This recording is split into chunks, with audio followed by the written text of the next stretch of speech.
there are different needs in the fashion world, and I'm not sure I can feed them. Everybody's Historia y moda es un recorrido por nuestra cultura, el arte, la economía, la política y los roles de género que han tejido nuestra sociedad desde la prehistoria hasta el día de hoy. Todo esto teniendo la moda como hilo conductor. Este es un viaje para quienes quieran conocer su pasado, entender su presente y escribir su futuro. Somos Diana y Ceci y te acompañaremos en este apasionante viaje. Bienvenidas y bienvenidos.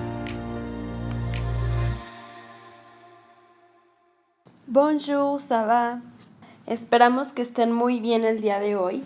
Gracias por darle play a este episodio que empezamos otra vez en francés, porque hoy hace 233 años tuvo lugar un hecho que marcó el inicio de una revolución que cambió la historia y por consiguiente la historia de la moda para siempre y que en Francia se conmemora desde entonces. La mañana del 14 de julio, el pueblo de París se apoderó de armas y se dirigió hacia una vieja fortaleza real, la Bastilla. Después de un tiroteo sangriento, se apoderó de ella y puso en libertad a los pocos presos encarcelados allí. La toma de la Bastilla es considerada como el estallido de la Revolución Francesa. Es una primera victoria del pueblo de París contra un símbolo del antiguo régimen. ¿Y qué dio lugar a esta revolución? En este periodo se vivía una recesión en toda Europa, causando rebeliones en todos los países, pero que en Francia crecieron hasta tomar la forma de revolución. La Ilustración francesa tenía un gran contenido político. Los políticos ilustrados se oponían al absolutismo monárquico y querían para Francia un régimen que estuviera basado en la igualdad y en la libertad. La Ilustración sirvió de impulso a las 13 colonias norteamericanas para la independencia de su metrópolis europea. Tanto la influencia de la Ilustración como el ejemplo de los Estados Unidos sirvieron de trampolín ideológico para el inicio de la revolución en Francia. Y a nosotros como hispanohablantes, ¿por qué nos importa lo que pasó en Francia hace mucho? Esa fue una época de revoluciones que inspiró a muchas otras. Por ejemplo, algunos años después, en 1810, México iniciaría también su lucha por la independencia. La Revolución Francesa de 1789, a pesar de ser un acontecimiento enmarcado en un territorio concreto, supuso el fin de las estructuras sociales que proponía el antiguo régimen en toda Europa. Con ella se consagró la libertad y la igualdad de todos los ciudadanos ante la ley, independientemente de cuál fuera su origen social. ¿Y no era este un podcast de moda? Para allá vamos. Hablemos primero del contexto artístico. Dos movimientos dominaron el siglo XVIII, el barroco y el rococó. Ambos usaron detalles lujosos para vigorizar los sentidos. En cuanto a la vestimenta, los vestidos se ensancharon, las pelucas crecieron y hasta el final fue la forma sobre la función. Sin embargo, a finales de siglo, como ya lo mencionamos, la situación política en Europa dio un giro seguido por la moda, por supuesto.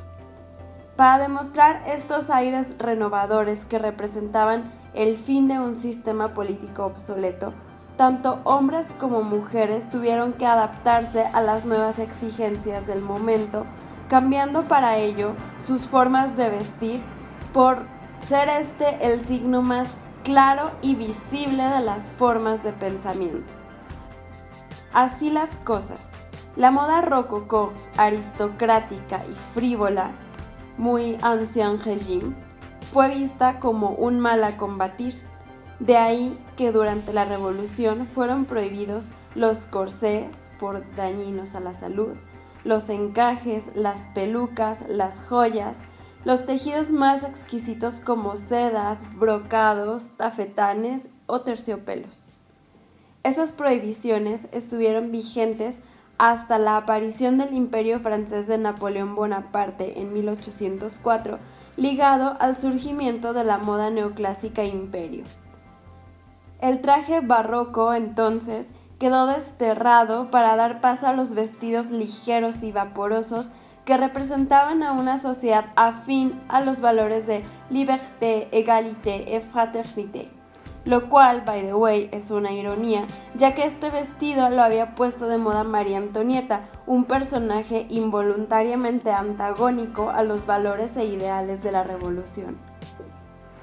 El cambio ya había empezado con la Ilustración, que trajo consigo un nuevo respeto por lo racional y útil y un énfasis en la educación en lugar de los privilegios.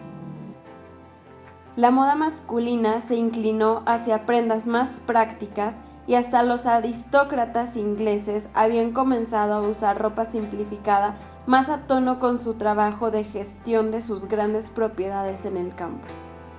La Revolución reforzó esa tendencia hacia la sencillez y fue más allá. En su fervor, hasta los objetos y costumbres más comunes se convirtieron en emblemas políticos y fuentes potenciales de conflicto político y social, y la vestimenta pasó a ser una forma de expresar simpatías políticas. Los volantes y encajes de la aristocracia dieron paso a siluetas más sencillas, inspiradas en los griegos y los romanos, bastante apropiadas a medida que las ideas democráticas se generalizaban. Estamos entrando en las décadas de 1780 y 1790 y Francia atraviesa una crisis de identidad bastante violenta. Cuando estalló la Revolución, después de décadas de inestabilidad sociopolítica, los partidarios de la causa se pusieron cintas de rayas azules, rojas y blancas con carga política conocidas como escarapelas, el símbolo más antiguo y prolífico de la Revolución. El uso de la escarapela se asoció tan fuertemente con la democracia, a diferencia del sistema monocrático de gobierno con un rey y una reina, que se decretó que cualquiera que no la usara debería ser visto como un contrarrevolucionario. Además, se usaron camisetas, prendedores y sombreros para anunciar audazmente la lealtad del partido. ¿Les suena reciente? Este es un periodo en el que está muy claro cómo los hombres mostraron sus sentimientos civiles a través de la vestimenta. Una prenda que no solo vemos aquí, sino que no habíamos visto nunca antes es el pantalón. En nuestro curso de historia, este momento es muy emocionante, porque a este punto llevamos 18 siglos hablando de túnicas, vestidos, camisas, casacas, sacos, pero es esta la primera vez que hablamos del pantalón. Una prenda que hoy nos parece de lo más básica y que sin embargo es relativamente reciente comparada con todas las demás y que además se instauró en nuestras vidas no sin trabas y luchas propias, las cuales les contamos en el episodio 44. ¿Y por qué se empezaron a usar en este momento y qué diseñador los propuso? Ningún diseñador, ningún influencer y ninguna reina. Fueron los sans-culottes. La expresión sans-culotte significa literalmente sin calzones, en referencia al culotte, la prenda de vestir de los sectores sociales más acomodados de la Francia del siglo XVIII, mientras que muchos miembros del tercer estado, los sectores menos acomodados de la sociedad o no privilegiados, llevaban pantalones largos. Eran los partisanos de las izquierdas revolucionarias en 1789, miembros de las clases sociales bajas, típicamente eran quienes realizaban labores manuales como artesanos, obreros, campesinos, y estos constituyeron la mayor parte del ejército revolucionario durante el inicio de la Revolución Francesa. Bajo este nombre, usado al principio de forma despectiva y exhibido posteriormente por ellos mismos con orgullo, se incluía a un grupo heterogéneo de personas, trabajadores independientes, pequeños comerciantes y artesanos como carpinteros, sastres, agricultores, etc. Este grupo excluía a la burguesía acomodada, dado que el término era sinónimo de desarrapados y se aplicaba a las clases sociales populares de la Francia de este periodo. Se ha señalado que con la Revolución Francesa se desató una verdadera histeria colectiva por primera vez en la historia sobre el uso identitario de indumentos políticos. El ciudadano reemplazó al individuo. De aspecto desaliñado, los sans-culottes se distinguían por su forma de vestir, pantalones de paño a rayas, porque los calzones cortos eran propios de los ricos, una chaqueta suelta llamada carmañola, en honor a Carmagnola, una ciudad italiana donde la prenda se asociaba con el campesinado, mientras que los acomodados lucían levita a la francesa o frac a la inglesa y el famosísimo gorro frigio, símbolo de la libertad. El humilde pantalón y la chaqueta que usaban los sans-culottes, tan drásticamente diferentes de los abrigos largos y los calzones hasta la rodilla que usaban los ricos, eventualmente se adoptarían en la ropa masculina cotidiana. Pero recordemos bien cómo se vestían los hombres de la alta alcurnia antes de la Revolución. Debajo de todo usaban una camisa simple, generalmente hecha de lino. Luego, esta se metía en un par de calzones o ringrab y en la parte superior se ataba una corbata. A continuación se ponían las medias y un chaleco, dejando los botones superiores desabrochados para que se asomara el encaje. Finalmente se ponían el abrigo. En términos de cabello, las pelucas a finales del siglo XVIII estaban pasando de moda, pero estaban todavía lejos de ser obsoletas.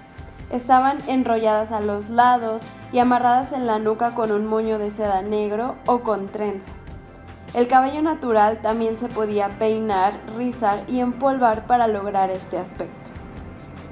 Debido a que la guerra revolucionaria francesa se libró contra la élite aristocrática, lucir como tal a menudo era motivo para enviar al usuario a la guillotina. Junto a los sans-culottes no podemos olvidarnos de las temibles tricoteuses jacobinas. Vestían muy sencillas y siempre con símbolos revolucionarios. Tejían sin parar mientras asistían a los ajusticiamientos políticos revolucionarios. Los sans-culottes eran los revolucionarios de las clases populares, pero los verdaderos ideólogos de la revolución eran burgueses ilustrados como los Saint-Just, Danton, Marat, Robespierre o Camille Desmoulins. Su indumentaria no podía ser, en algunos casos, más a la moda revolucionaria, bien entendida. Un ejemplo de este estilo es el que usó el líder militante del letal reino del terror, Maximilien Robespierre. Confeccionado con algodón a rayas marrones apagadas, claramente no de seda, con un cuello grande, solapas anchas, cinturón alto al frente y colas largas y estrechas en la parte posterior, estaba lejos de los amplios y coloridos abrigos de seda del antiguo régimen. En fin, sin las exuberancias decorativas del rococó, más sencillo y de clara influencia británica. Conviene recordar que desde mediados del siglo XVIII se vivió una auténtica anglomanía en la moda masculina francesa. La indumentaria de los ciudadanos en tiempos de la Revolución consistía en un redingot, una especie de casaca de algodón y lino tejido a rayas tricolores, un chaleco de rayas y calzones o bragas. Las medias eran también tricolores y zapatos negros con hebillas sencillas. En ocasiones llevaban sombreros bicornios con plumas tricolores. Muchas otras piezas estaban impregnadas de motivos revolucionarios como bordados, lemas y colores que declaraban las actitudes del usuario. Cuando la Revolución Francesa finalmente llegó a su fin en 1799, la moda masculina cambió para siempre, incluso en sociedades como la británica, donde la aristocracia rechazaba horrorizada la destrucción de su forma de vida al otro lado del Canal de la Mancha. A lo largo de la historia, los hombres y las mujeres en Occidente habían usado ropa y accesorios esplendorosos para denotar cuán ricos eran y cuán poco trabajo manual tenían que hacer. A medida que los radicales y los jacobinos se hicieron más poderosos, creció la repulsión contra la alta costura debido a su extravagancia y a su asociación con la realeza y la aristocracia. Los caballeros ahora tenían que parecer como si fueran hombres de acción y resolución, nada parecidos a la odiada nobleza, ni en estilo ni en sustancia. Dado que París fue el epicentro de ese terremoto social, no extraña que las ondas sísmicas sacudieran un mundo en el que solía dictar las reglas, el del amor.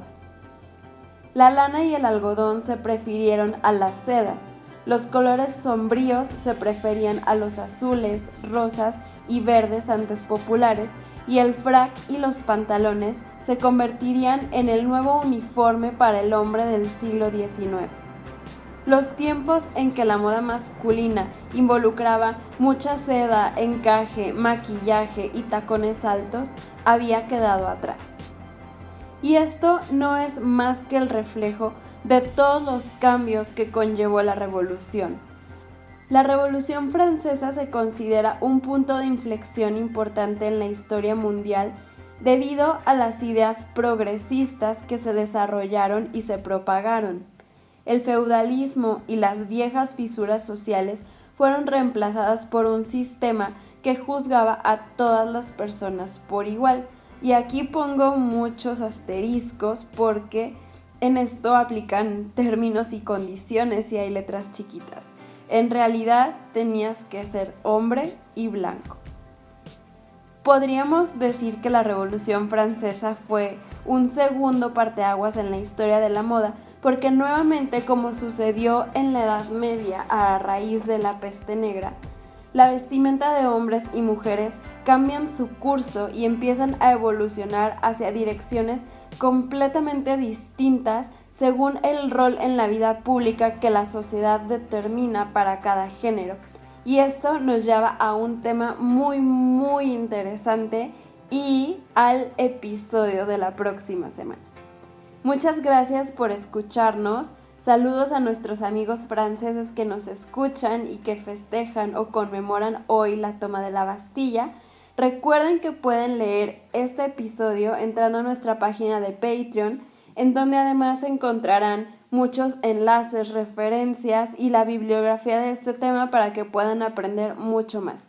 Les dejamos el link en la descripción y en nuestro Instagram, historia y moda_.